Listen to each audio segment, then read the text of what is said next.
प्रेम से बोलो लक्ष्मीपति विष्णु भगवान की जय। कार्तिक महात्म्य का 5वां अध्याय।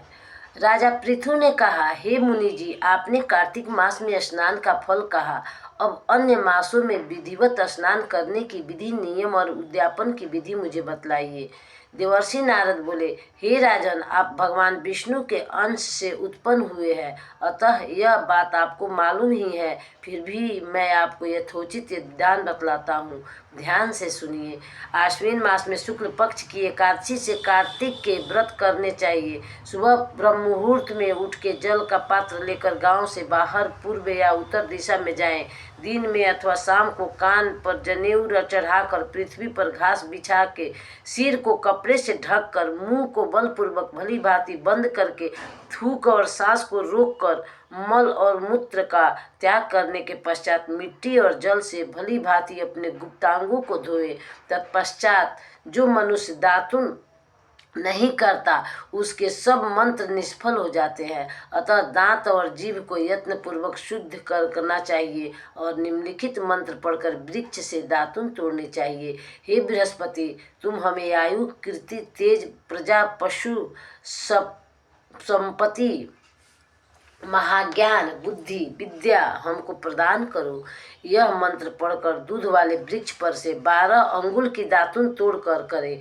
व्रत या श्राद्ध के दिन दातुन नहीं करनी चाहिए।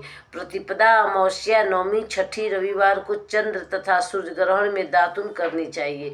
कटीले पेड़ों, कपास, पीपल, बरगद और निगंध, इन पेड़ों को दातुन करनी चाहिए।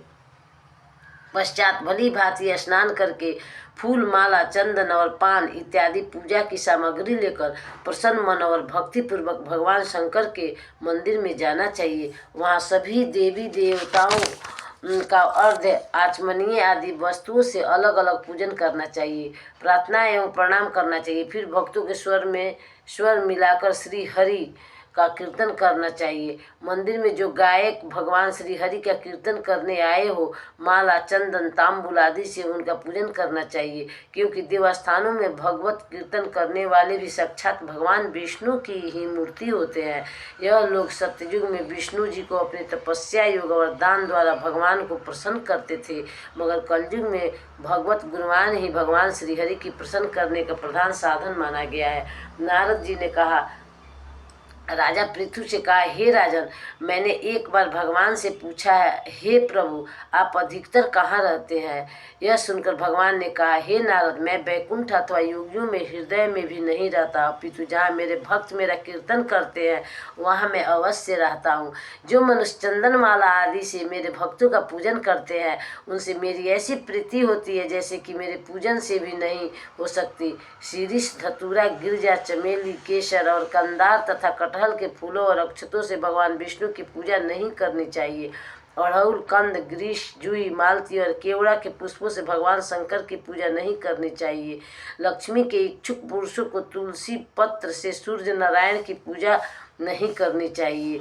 जिन देवताओं की पूजा में जो फूल निर्दिष्ट है उन्हीं से उनका पूजन करें। पूजन समाप्त करने के पश्चात भगवान से क्षमा प्रार्थना करें, यथा, हे सुरेश्वर, हे देव, मेरे पास न मंत्र है न क्रिया है, मैं भक्ति से भी हीन हूँ। जो कुछ भी पूजा मैंने आपकी की है उसे पूरा करें।